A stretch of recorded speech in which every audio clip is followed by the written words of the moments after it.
We've asked a couple of the employees of the year today and then again on Friday to talk to you a little bit, introduce themselves to you.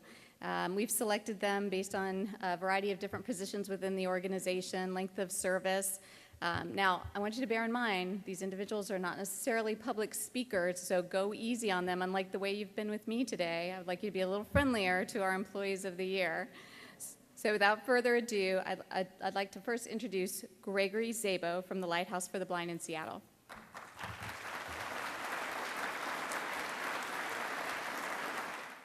I have been working at the Inland Northwest Lighthouse for 2 years now in Spokane, Washington. I am a senior production worker there. I'm going to tell you a little bit about the story on how I got to the Lighthouse. In August of 2010, I moved from the Chicago area to Portland, Oregon. And for the first few months out there, I had a job at an indoor dog park, which was quite interesting. My managers were just nervous constantly when I would bump my head or smack my shin into something. Just worried I was going to hurt myself really bad, which never happened. So that job just really wasn't exactly what I expected out of a job. While in Portland, I played a sport for the blind called goalball. And in May of 2011, I had a friend from Spokane come out to check out a goalball tournament. She was really intrigued by this sport and wondered if perhaps Spokane had started a team. When she got back, she knew a few people that worked at the Lighthouse and discovered they had recently just started a team. I had went out to practice with the guys and just show them some things I might know about goalball and work with them on playing. And a few of the players had suggested that I put in an application at the Lighthouse, which I did, and a few months later, I started in August of 2010. At the Lighthouse, we build products like magnetic whiteboards, cork boards, an entrenchment tool for the military, and several other items. I work on machines like punch presses and aluminum saws. It's just a lot of things I never thought I would be doing. I would like to just congratulate all the other nominees for Employee of the Year, and thank you guys for seeing me as a nominee. Thanks.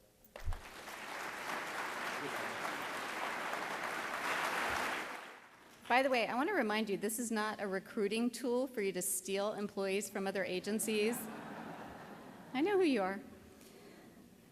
Thank you, Gregory. That was lovely. Next up, we have Sharon McDonald from Lighthouse Works in Orlando.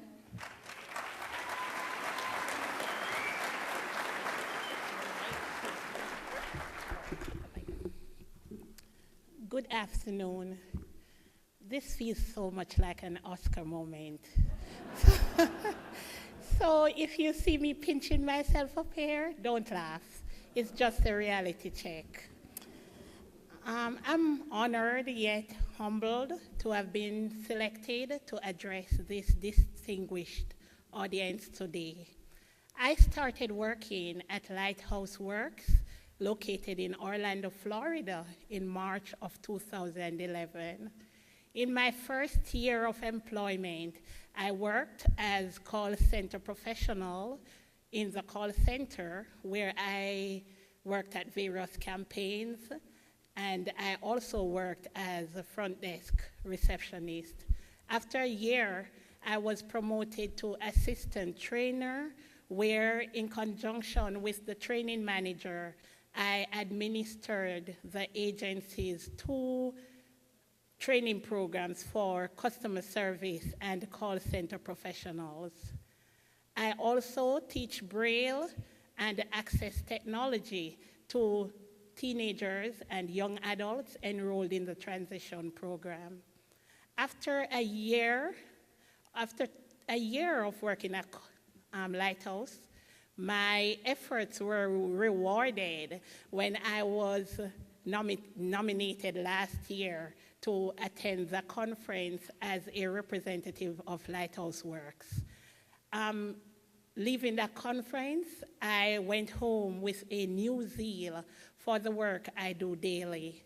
I am presently the call center trainer with responsibilities to administer and evaluate training programs in connection with call center goals.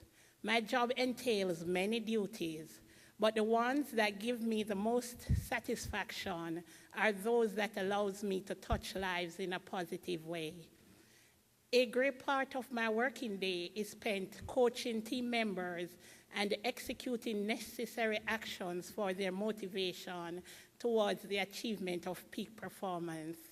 Through my daily coaching sessions, I am able not only to train the skills and the techniques necessary for optimal performance on the job, but I am able to influence the development of the soft skills necessary for success.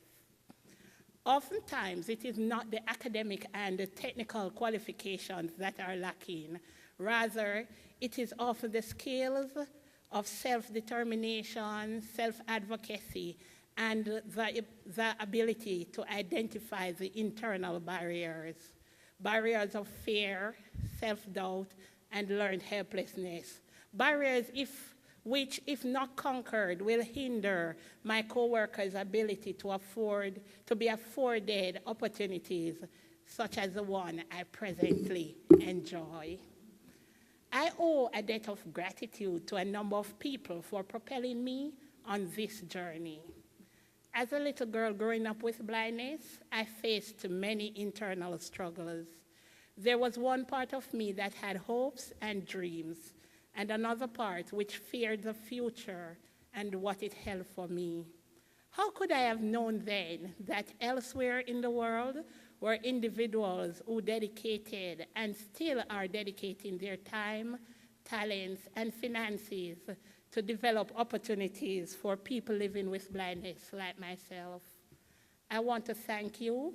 I want to thank those companies and government agencies that have partnered with the Ability One program to make this agency a success.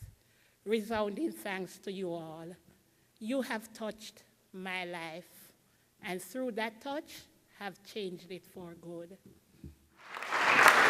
Okay, I take back that recruiting thing because I'm taking all of them. Next up, we have Peter Ash from the Chicago Lighthouse.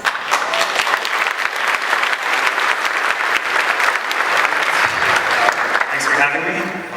My name is Peter Ash.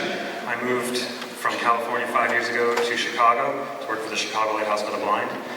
My goal was to gain a hands-on education in the field of low vision from our low vision doctors there, and simultaneously help people in various aspects of rehabilitation.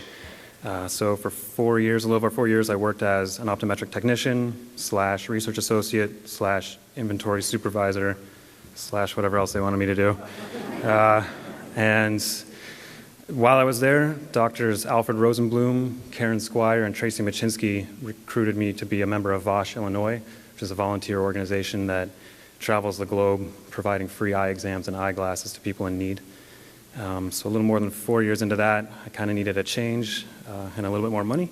So I took the courses from Department of Defense through the NIB CMS training, and in January of this year started working as closeout contract specialist for the Chicago Lighthouse. Okay. Thanks. Thank you, Peter. Next, we have Jim Fritsch from Beyond Vision in Milwaukee.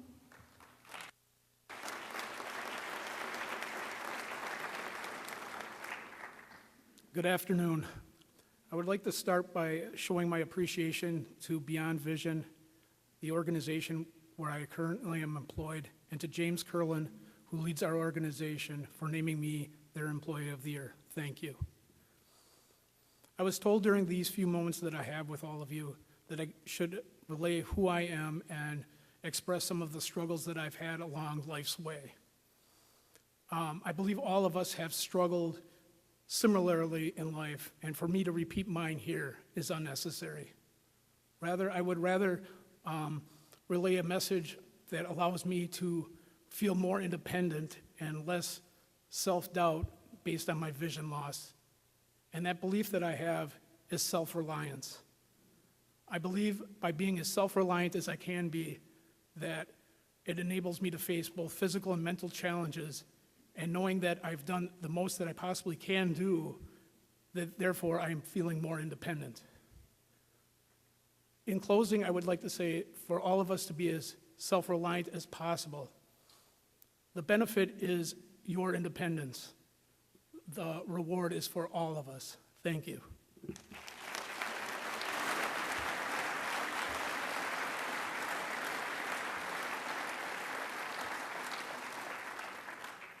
Thanks, Jim.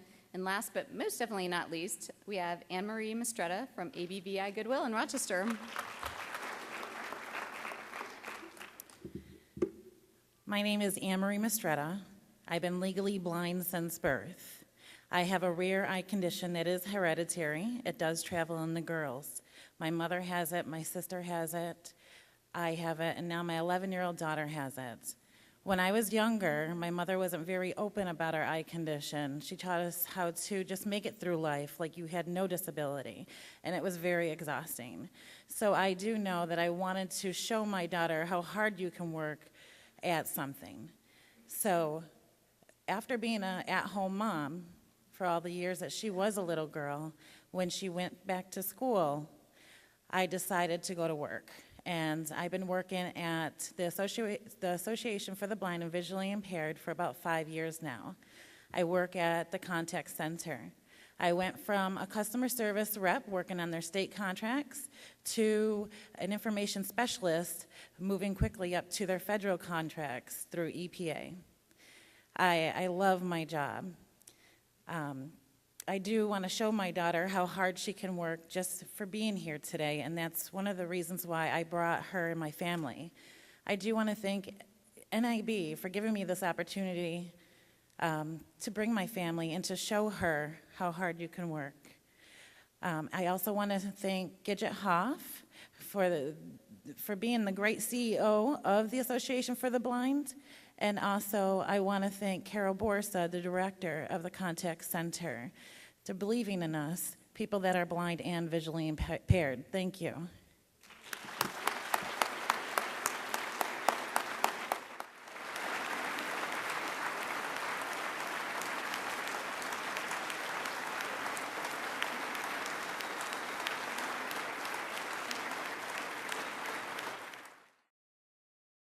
All right, so let's do a little bit of fun business. On Wednesday afternoon, we had the opportunity to hear one-on-one from some of our employees of the year, and we're gonna talk to a couple more this morning about their personal experiences in the program. The first person I'd like to introduce you to is Louise Alexander from the Lighthouse, Louisiana. I am happy to be here with you and very honored to be among your presence. In 2006, I retired as a public school teacher with 33 years of service. Having been employed since the age of 16, I found that I could not just sit at home. That was not my cup of tea. I have been dealing with my pending vision loss since the mid-'80s, and thus began my relationship with the Lighthouse, Louisiana. It began about 2007 as one of their clients, and as a client, I wanted to experience all that they offered. In February of 2011, I became an employee there in the Vision Rehab Services Department, and I work as a adult blind instructor in the Independent Living Skills program. I also work during the summer with the youth program, and I volunteer with the Information and Referral Service in our agency. In the Independent Living Skills class, I help clients to increase their independence in the home and community. Clients are introduced to adaptations and assistive devices that enable them to deal with situations they may no longer be able to visualize. Being a former client myself, I hope that I can serve as an inspiration to them to never give up. Thank you.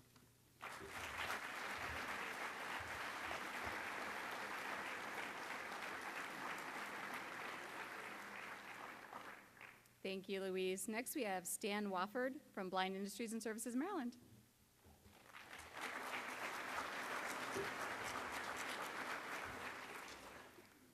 Good morning. My name is Stan Wofford. I work at the BISM Base Supply Center in Fort Knox, Kentucky as a sales associate.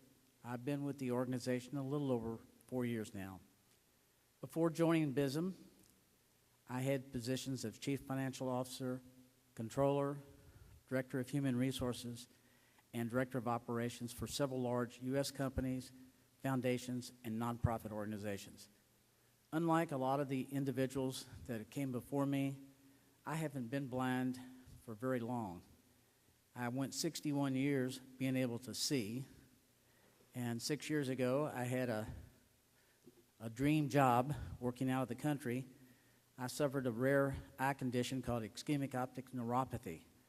It rarely hits two eyes, the doctor says, but it hit both my eyes. 1 out of 55 million, and I can't win the lottery. I am so proud to have been nominated by BISM for this honor of Peter J. Salmon Employee of the Year Award. I am truly honored to represent the associates with BISM. I wanted to show to my kids and to all my friends that just because you're blind doesn't mean that you can't do anything else. Well, I can't drive, but I'm trying. I would like to, but I can't. That's one thing I really miss, so don't take it for granted. That's one thing that's really neat to have.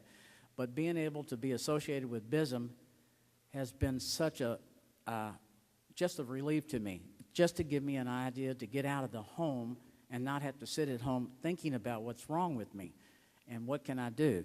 They can't reverse it.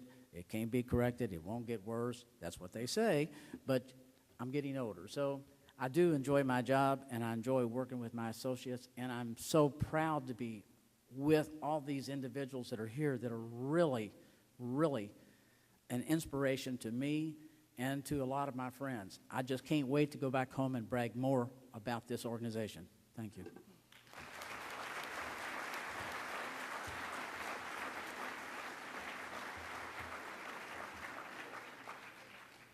Thank you, Stan. Next up, Josephine Garcia from the South Texas Lighthouse for the Blind in Corpus Christi.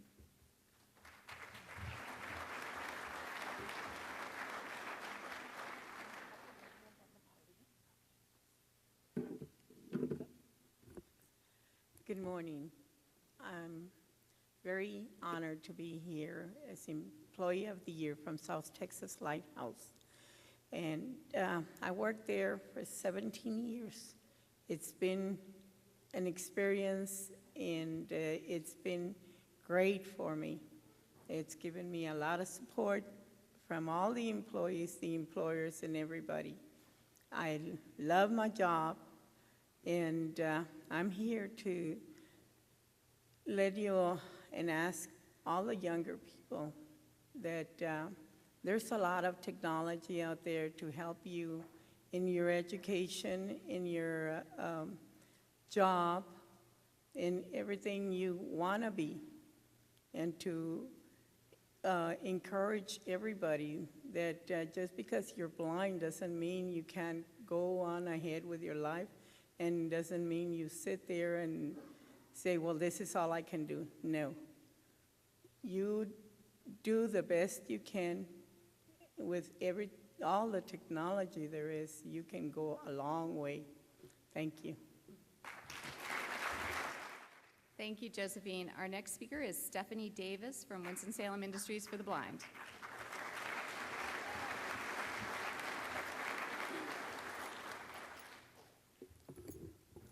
Good morning, everyone. Good morning. My name is Stephanie Davis, and I'm employed at Winston-Salem Industries for the Blind. It is a pleasure being a child of my parents. However, starting out in 2005, working alongside my mother, who has glaucoma, and my father, who is totally blind, as a sewing machine operator, I knew I had to make a name for myself. In 2008, I became an optical administrative assistant and later was promoted to an optical customer service representative. As of today, I have been employed at Winston-Salem Industries for the Blind for 8 years. I have a sense of confidence. I have turned into a social butterfly by joining Toastmasters. Thank you. And most of all, I have confirmation from my company. As I reach for my goals, they are behind me, pushing me along the way.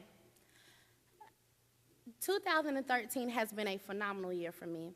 I was awarded with the Career Achiever of the Year award at my company. I was able to attend my first NIB NAEPB Public Policy Forum in May. And this week, I'm here to celebrate the 75th anniversary of NIB Leading the Way. Ladies and gentlemen, my name is Stephanie Davis, and I'm a visionary. And at Winston-Salem Industries for the Blind, we have a vision, and our vision is working.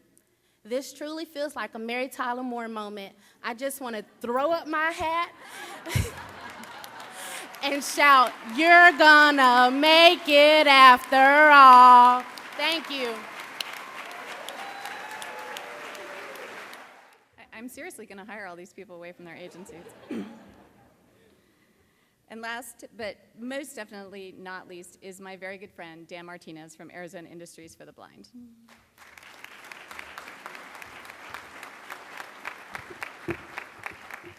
Good morning. Thank you for having me this morning. It's good to be had. Again, my name is Dan Martinez, and I'm employed with Arizona Industries for the Blind, where I serve as the Community and Public Relations Manager. Our Employees of the Year, standing up here, and all of the folks that are among us, represent what the Ability One program is all about. It's all about an opportunity for people who are blind to participate in a setting that both inspires and facilitates personal and professional growth. It's about an opportunity to be successful. So that's half the equation.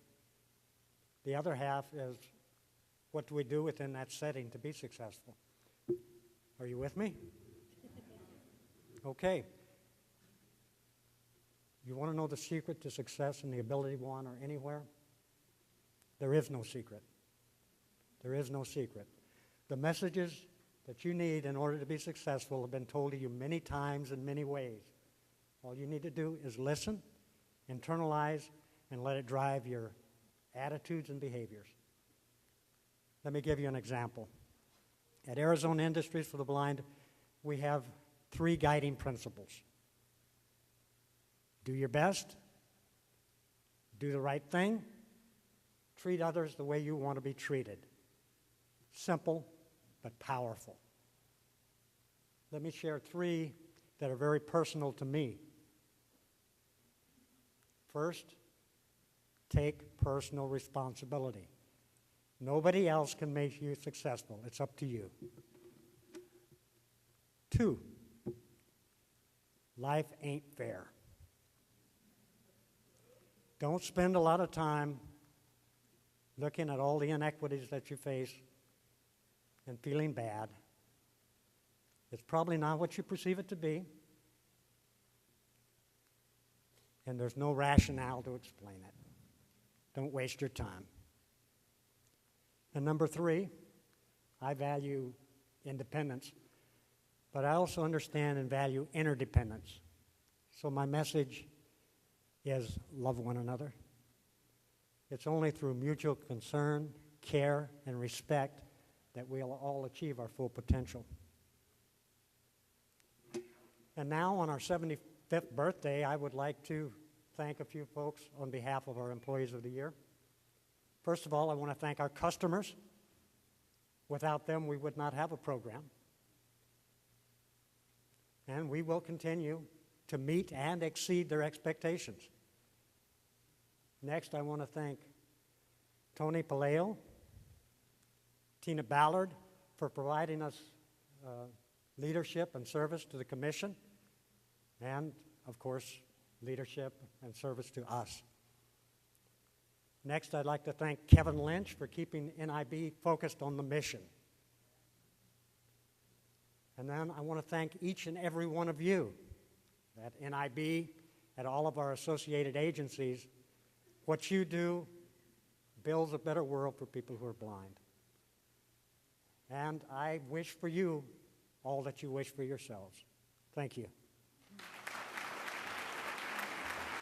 You know, I've heard it said more than once that people would rather attend their own funeral than do public speaking, and I've been so impressed with the public speaking that we've heard this week from our Employees of the Year. One more time for our folks that got up and spoke today.